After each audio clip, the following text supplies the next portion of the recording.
How you can earn $1000 from a single client. है ना interesting topic. मैं भी बहुत ज़्यादा एक्साइटेड हूँ आप लोगों को ये सिखाने के लिए कि एक क्लाइंट से आप लोग $1000 कैसे कमा सकते हो।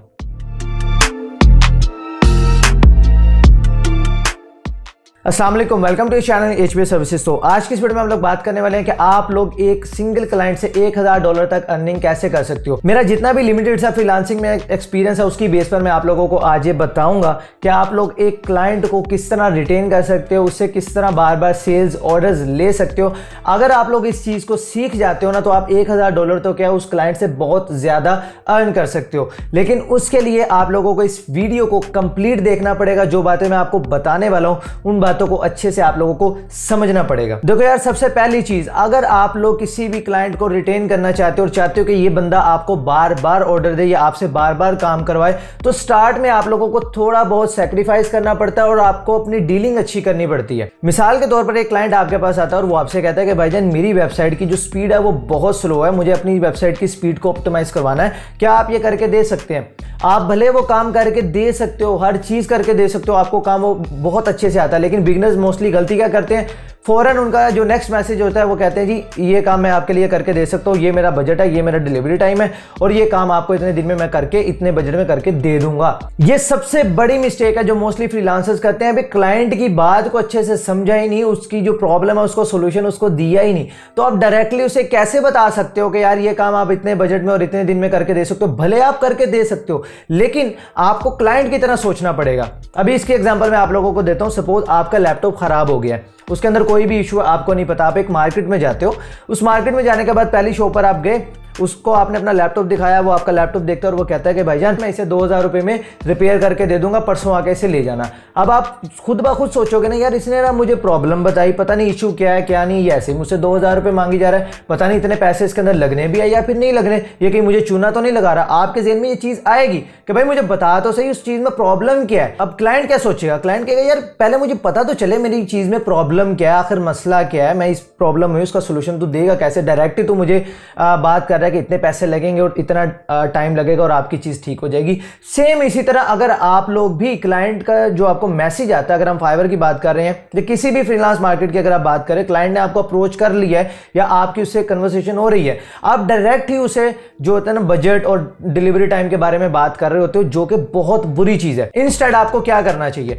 क्लाइंट ने आपको मैसेज किया यार ये मेरी वेबसाइट का लिंक है, मेरी जो वेबसाइट की स्पीड है बहुत स्लो है, मुझे इसको ऑप्टिमाइज करवाना है। आपने क्या किया? आपने उसके क्लाइंट की वेबसाइट का लिंक विजिट किया, अच्छे से एनालाइज किया, आपने इमेजेस चेक की, आपने लेआउट चेक की, सब कुछ अच्छे से चेक करने के बाद अब आप उस क्लाइंट को बता रहे हो कि देखिए मैंने आपकी वेबसाइट चेक की, आपकी इमेजेस ऑप्टिमाइज्ड है, उनके साइजेस में कोई इतना प्रॉब्लम नहीं, लेकिन आपकी लेआउट का इशू आ रहा है, आपके टेक्स्ट के जो कलर्स हैं, फॉन्ट्स वगैरह वो ठीक नहीं है, जिसकी वजह से टेक्स्ट विजिबिलिटी में इशू आ रहा है और आपकी जो वेबसाइट है वो मोबाइल फ्रेंडली नहीं है। अदरवाइज जो इसका पीसी व्यू है, कंप्यूटर के ऊपर आपकी वेबसाइट की स्पीड बहुत अच्छी है और बहुत अच्छे से ये काम कर रही है, लेकिन सिर्फ इसका जो इशू आ रहा है वो मोबाइल विजिबिलिटी में आ रहा है क्योंकि इसकी लेआउट का इशू आ रहा है, तो मैं आपके लिए ये इशू फिक्स करके दूंगा। अब इसका सबसे बड़ा फायदा क्या होता है? क्लाइंट को पहली चीज जो मैसेज आता है कि यार ये बंदा प्रोफेशनल है, इसने मेरी वेबसाइट विजिट की, अच्छे से मुझे बता रहा है कि हाँ यार ये मेरी चीजें ठीक भी हैं और ये मेरी चीजें यहाँ पर मसला है। फिर वो क्लाइंट आपसे खुद बात करेगा कि ठीक है कि इसके लिए मुझे क्या करना पड़ेगा या फिर आप इस काम को किस तरह से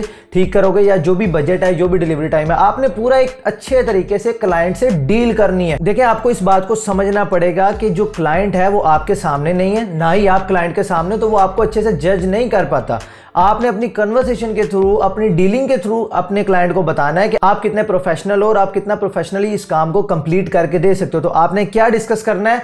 क्लाइंट की प्रॉब्लम के सॉल्यूशन के बारे में बात करते जाना है। आपकी मोबाइल विजिबिलिटी का इशू है, मैं इसकी लेआउट को ठीक कर दूंगा, जो भी फॉन्ट का इशूज है या जो भी लेआउट का इशू है मैं उसको फिक्स कर दूंगा एंड आपकी जो वेबसाइट की स्पीड है वो ऑटोमेटिकली इंक्रीज हो जाएगी। अब जब आप इस तरह से बात करोगे ना तो क्लाइंट अब आपसे बात करेगा कि ठीक है मैं आपसे काम करवाना चाहता हूं, इसका बजट और डिलीवरी टाइम क्या होगा। उसके बाद फाइनल जो चीज होती है ना, लास्ट पे आप बात करते हो पैसों की, डिलीवरी टाइम की, ये लास्ट होना चाहिए। लेकिन मोस्टली फ्रीलांसर क्या करते हैं, इस चीज को पहले पे रख लेते हैं। ये सबसे बड़ी मिस्टेक है। ये इसी तरह मिसाल है कि आप मार्केट में चीज लेने गए और आपसे बंदे ने कहा भाईजान ये फिक्स प्राइस है, लेनी लो नहीं तो जाओ। ये एटीट्यूड आप क्लाइंट को शो कर रहे होते हो जब आप स्टार्ट में ही बजट या डिलीवरी की बात कर रहे होते हो। अब सेम अगेन अगर मैं लैपटॉप की एग्जांपल दूं, आप दूसरी शॉप पर गए और वो बंदा आपका लैपटॉप लेता है और उसको अच्छे से चेक करता है, वो आपको बताता है कि देखिए आपका लैपटॉप वैसे ठीक है, इसकी सिर्फ बैटरी का इशू। अब आप मुझे बता दें कि आपने इसकी बैटरी को रिपेयर करवाना है या फिर आप इसकी बैटरी को रिप्लेस करवाना चाहते हैं। फिर आप उससे पूछते हो कि भाईजान आप मुझे बताओ एज एन एक्सपर्ट कि मेरे लिए क्या चीज ठीक रहेगी। तो आप उसे बताते हो कि देखिए आपकी बैटरी ऑलरेडी बहुत ज्यादा यूज हो चुकी है, तो मैं आपको ये मशवरा दूंगा कि रिपेयर करवाने से बेहतर है कि आप न्यू ले लें ताकि आपको फर्दर लॉन्ग टर्म कोई प्रॉब्लम ना आए। अब क्या हो रहा है, क्लाइंट आपको ज्यादा भी पे करेगा, रिपेयरिंग का खर्चा कम है, न्यू बैटरी मतलब ज्यादा महंगी है, तो अब क्लाइंट आपको ज्यादा पैसे पे करने को तैयार है सिर्फ इस वजह से क्योंकि आपने उसकी प्रॉब्लम को समझा, आइडेंटिफाई किया, उसे सोल्यूशन प्रोवाइड किया, फिर क्लाइंट ने आपसे पैसों की और बाकी सारी चीजें बात की। मार्केटिंग हो या कहीं पर आप डीलिंग कर रहे हो, ये जो पैसों वाला सीन होता है ना, ये आपने लास्ट पे डिस्कस करना होता है। पहले आपने वैल्यू प्रोवाइड करनी है, वैल्यू पर बात करनी है कि आपकी ये प्रॉब्लम है, उसका सॉल्यूशन इस तरह मैं प्रोवाइड करने वाला हूँ, ये जगह पर आपकी चीज़ ठीक भी है और ये जगह पर आपकी वीकनेसेस है जिसे मैं आपके लिए फिक्स करके दे सकता हूँ। आप कहीं भी पैसों की डिस्कशन नहीं कर रहे, कहीं पर भी बजट या डिलीवरी टाइम की किसी भी किस्म की डिस्कशन नहीं कर रहे। इससे एक इंपैक्ट डलता है क्लाइंट के ऊपर कि यार ये बंदा प्रोफेशनल है। अब हो सकता है कि आपने पहले $50 किसी काम के लिए मांगे हो, सेम उसी काम के लिए जिस तरह अब आपने डील किया उसी काम के लिए क्लाइंट आपको $100 भी पे करेगा और आइंदा भी जब उसको काम की ज़रूरत पड़ेगी वो आपके पास आएगा। ये गलतियां स्टार्ट में मैंने बहुत की, इससे मेरे बहुत ज़्यादा ऑर्डर्स मिस हो जाते थे। होता क्या है, जब आप स्टार्ट में ही बजट या डिलीवरी टाइम क्लाइंट को बता देते हो, क्लाइंट आपको एक लिस्ट में डाल देता है कि यार देखते हैं इससे बेटर मुझे कहीं पे ऑप्शन मिलती है या नहीं मिलती, अगर मिलेगी तो ठीक है, नहीं मिलेगी तो फिर मजबूरन मुझे इसके पास आना पड़ेगा। एक ये चीज़, या दूसरा बहुत बैड इंपैक्ट जो पड़ता है वो ये होता है कि यार क्लाइंट कहता है ये बंदा ही इम्प्रोफेशनल है, मुझे पता ही नहीं है, मैं आगे पहले ही प्रॉब्लम में हूँ, इसने मुझे कुछ बताया ही नहीं कि काम कैसे होगा, मेरी साइड जो है वो ठीक हो भी सकती है या फिर नहीं हो सकती, इसने इस टॉपिक पर तो कोई बात नहीं की। वो क्या करेगा, वो दूसरे किसी फ्रीलांसर के पास चला जाएगा और उससे डील करना स्टार्ट कर देगा। तो आपने कभी भी ये गलती नहीं करनी। फाइवर पे हो या किसी भी फ्रीलांस मार्केट पे हो, हमेशा ऐसा होगा कि आपकी अर्निंग कभी बढ़ेगी और कभी आपकी अर्निंग बहुत ज़्यादा डाउन हो जाएगी।